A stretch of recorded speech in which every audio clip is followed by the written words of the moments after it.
KPIX 5 reporter Susie Steimle is here with the very latest. Susie? Well, Liz and Ken, President Trump has been warning for days that missiles would be coming.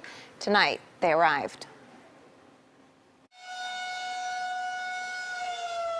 Sirens pierced the pre-dawn darkness in Damascus as President Trump announced the airstrikes from the White House. The purpose of our actions tonight is to establish a strong deterrent against the production, spread, and use of chemical weapons. The U.S., France, and Britain launched the targeted strikes together to punish Syrian President Bashar Assad for last weekend's chemical attack on civilians and to deter him from doing it again. These are not the actions of a man. They are crimes of a monster instead. The president also had a blunt message for Syria's top supporters. To Iran and to Russia, I ask, what kind of a nation wants to be associated with the mass murder of innocent men, women, and children? Hours before the airstrike, a final attempt at diplomacy at the UN went nowhere.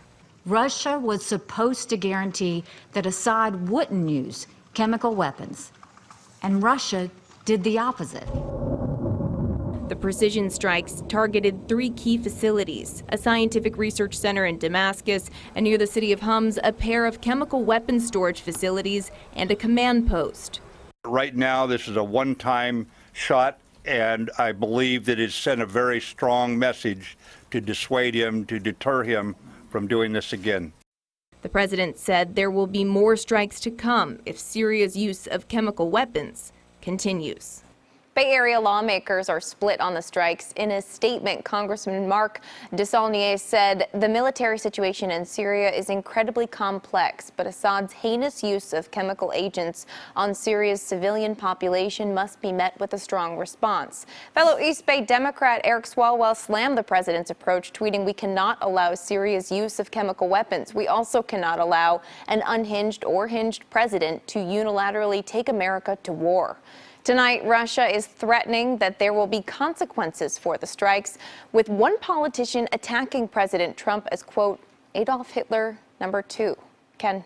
Susie, thank you for that. CBS News correspondent Seth Doane is the only U.S. network journalist in Syria tonight. He continues our coverage from Damascus.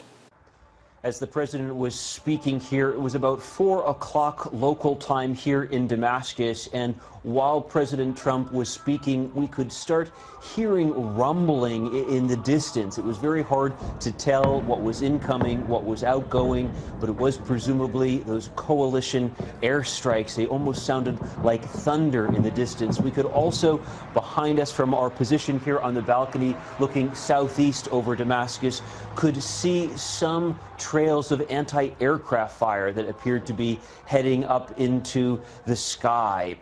We have been here this week reporting, talking with people. There was a general sense, a concern, a thought that President Trump may not carry through with these strikes, but tonight he did. Seth Doane, CBS News, Damascus.